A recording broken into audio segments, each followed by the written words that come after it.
Hello, so today we're going to talk about a new motor, and in this case it's going to be the Farouk FPV Rush Vroom 25 or 5.5 motors, which have been running on two different frames.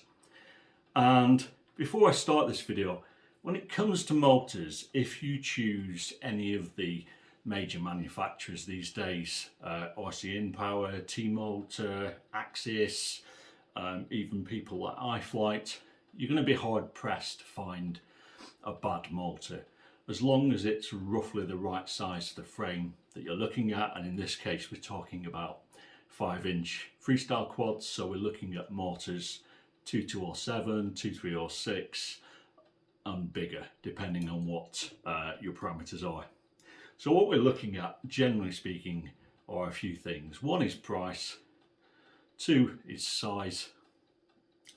The third one is more difficult to review, and that's longevity and basically how reliable a motor they are. And you can find that some motors will be made out of cheaper components, thinner bells, cheaper bearings, and although most motors will fly great on day one, you tend to find out what are the best ones over a long period of time.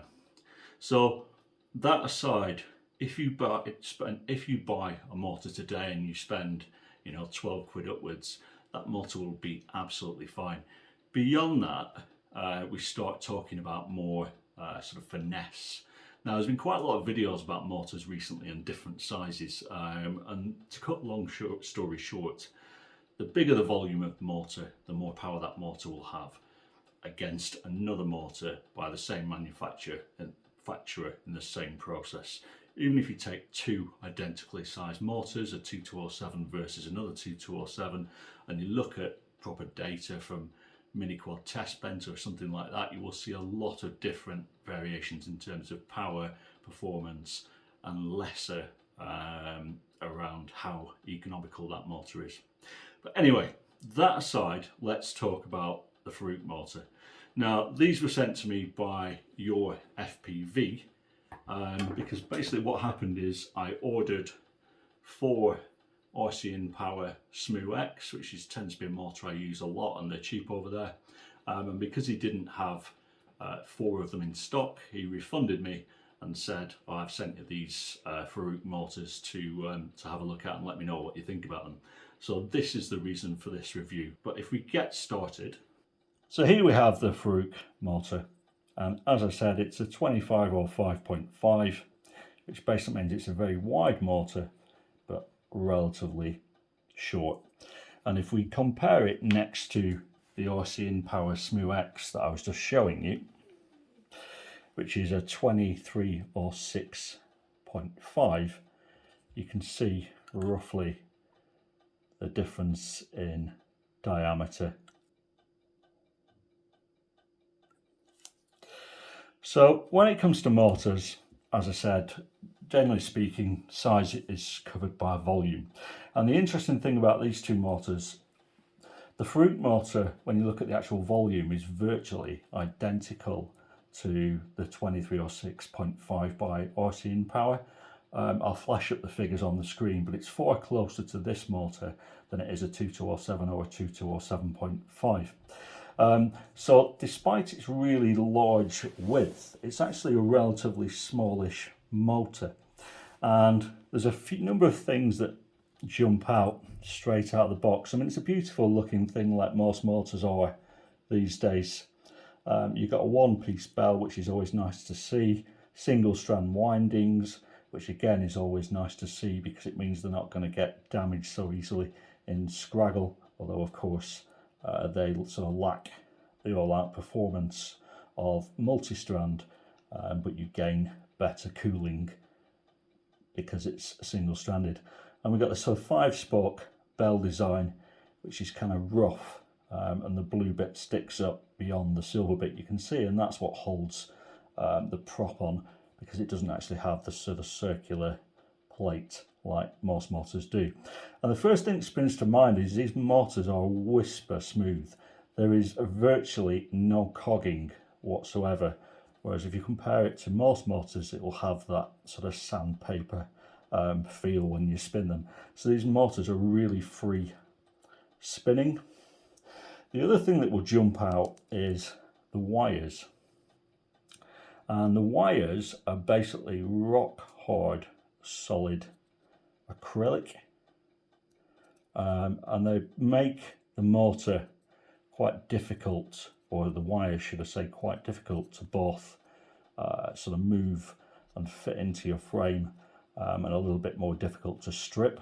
And I was kind of taken aback when I pulled these out of the box, but I sort of reached out to Farouk and said, what's the score with these? And his reply was basically, because of the S-bang style of flying that he does, which is obviously around lots of rapid manoeuvres, generally close to the ground, he crashes a lot.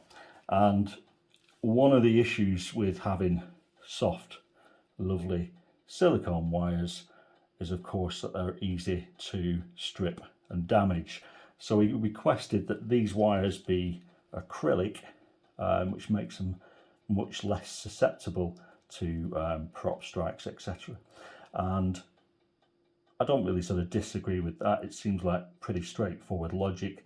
The one thing that I would say is they don't melt back like those cheap, nasty wires, plastic wires that you used to get on VTXs, etc. So they do, the jacket does resist heat.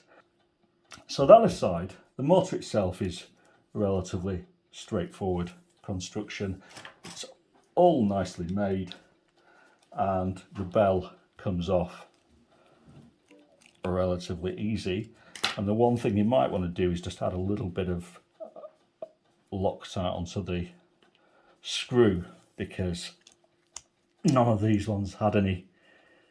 But as you can see, it all looks pretty standard size 9x4 bearing. Laminations look nice and small. I don't know whether they're 0.15 or 0.2. Bell is nice and clean, and there's not a huge amount of balancing gunk on it, which is always a good sign of a decent quality motor. Like most motors these days, we've got the little sort of O-ring beneath the washer there just to protect the bearings in a crash. So the construction looks really, really good. Now, I'd be surprised if Rush made these. I know that they've got a couple of motors out, but I'd be very surprised if they suddenly started manufacturing their own. So we've got to sort of expect that these have come out of RC Power or T-Motor or somebody like that. And the quality looks as good as any I've seen from those aforementioned brands. When it comes to performance, the idea of these motors is that they provide a lot of torque. And we know from volumes that when we say torque, we're not really talking about all-out power, because we know that all-out power is defined obviously by the volume of the motor. But within that, certain motors will have different characteristics.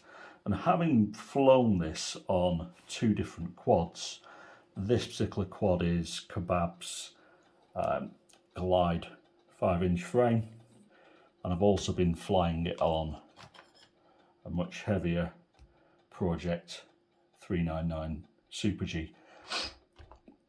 And the reason why I swapped over to Kebab's frame is one of the issues with a motor of this width is most frames don't offer adequate motor protection to it. So I bought the Kebab frame from Your FPV simply because when I was flying it on my Super G,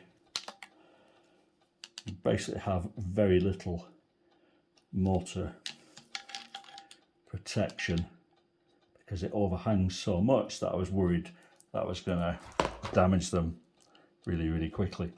So having flown this motor on two different frames, both frames are running Kiss Ultra on defaults.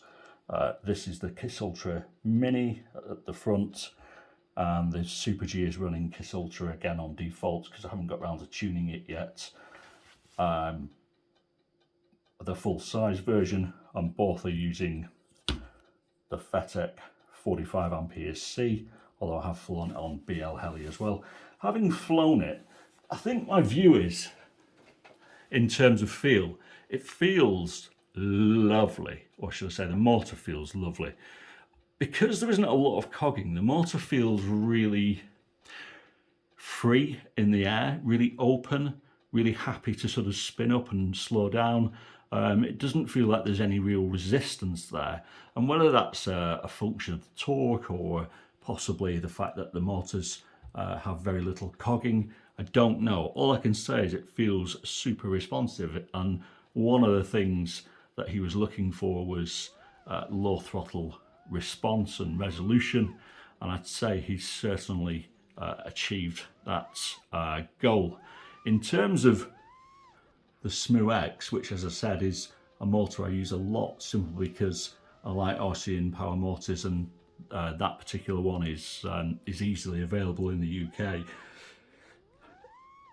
This motor feels a lot more happy and a lot looser than the RC power motor, which feels tighter.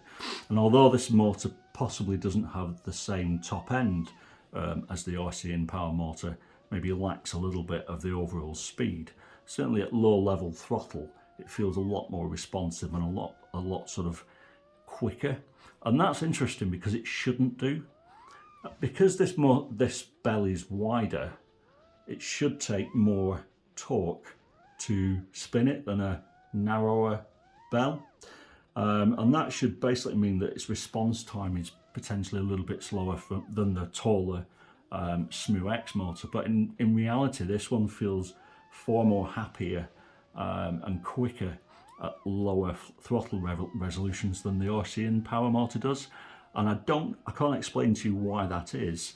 Possibly the RC power is because it's coggier, is a little bit tighter. It's not a better thing or a worse thing. It's just the way it feels. It feels looser. And it took a little bit of time for me to get used to that. It almost feels like if you're used to flying really loose gimbals, like I like, and then you get a new controller and it has stiffer gimbals, it sort of feels a little bit off. And that's exactly what it felt like on both the quads I flew it on. So it's not just the fact that the kebab frame is much lighter than the Super G I'm usually flying. So yeah, it's a really interesting motor. Like all things, is it worth the 20 odd quid that you pay for it versus, I don't know what these are, £16.50 I think they work out if you buy 4? The answer to that question is probably not. But like all these things, any motor today will be, as long as it's roughly the right size, will be good enough. What we're talking about here is tiny differences, which you'd need to be, pretty experienced pilot to even feel in the first place. I suppose the proof in the pudding is, as somebody who these days buys their own stuff because I've stopped doing sort of Banggood reviews and all that jazz, would I buy another set of them? And the answer to that question is yes, I would. For the couple of quid more than they are, for a normal motor, I really like them. I really like that silky smooth looseness that they have at the lower end. The downside, of course, is that if you're going to buy them, you need to be really selective on the frame that you're using. And in the UK, I don't think there are many frames that have the sort of arm ends necessary to run these motors. As I said, the Glide works perfectly and actually is a really nice frame for the money. Super stiff as well. And Your FPV sell the Glide, and although they don't sell spare parts, they have said that if people break bits, they'll just basically split a full kit up into the bits that you want, because it's cheaper that way than importing, spare arms and stuff like that. So yeah, that's it really. I think it's a really good, high quality motor. Wires are annoying, but potentially beneficial if you suffer from a lot of prop strikes. I don't. Motor feels absolutely lovely. The only negative I've really come across is because of this bell design and the way it grips the motor. What I found is if you hit sort of scraggle and sort of force your way out of it. It really, the top of this really eats the shaft of the prop. Whether or not that's just me being unlucky, I couldn't tell you, but having put sort of 30 or 40 packs through this now, yeah, really happy with them. So yeah, shout out to Farouk FPV. He's not a pilot I was really familiar with prior to seeing these mortars, but the mortar size is definitely an interesting size, and certainly seems to, you know, in small margins do what he was wanting it to do. Compared to Kebab's mortar, which is also the same diameter. Kebab's motor is a 25 or 6.5, I think, or possibly 6.6, which is a much bigger motor. So that comparison isn't really relevant. And as I said, in terms of diameter and volume, this guy is its closest competitor. So that's it from me. I'll leave you with some flying. There isn't a huge amount of motor noise in this video, and the reason for that is, for some reason, my Hero 10, after its updates, cuts out the motor noise from my videos. Must think it's wind, which is really annoying. So I did sort of 30 or 40 packs, went to look at my footage and had no noise. So I've had to film without the wind setting on, simply because it removes motors too. Cheers guys, thanks, bye bye. Woo!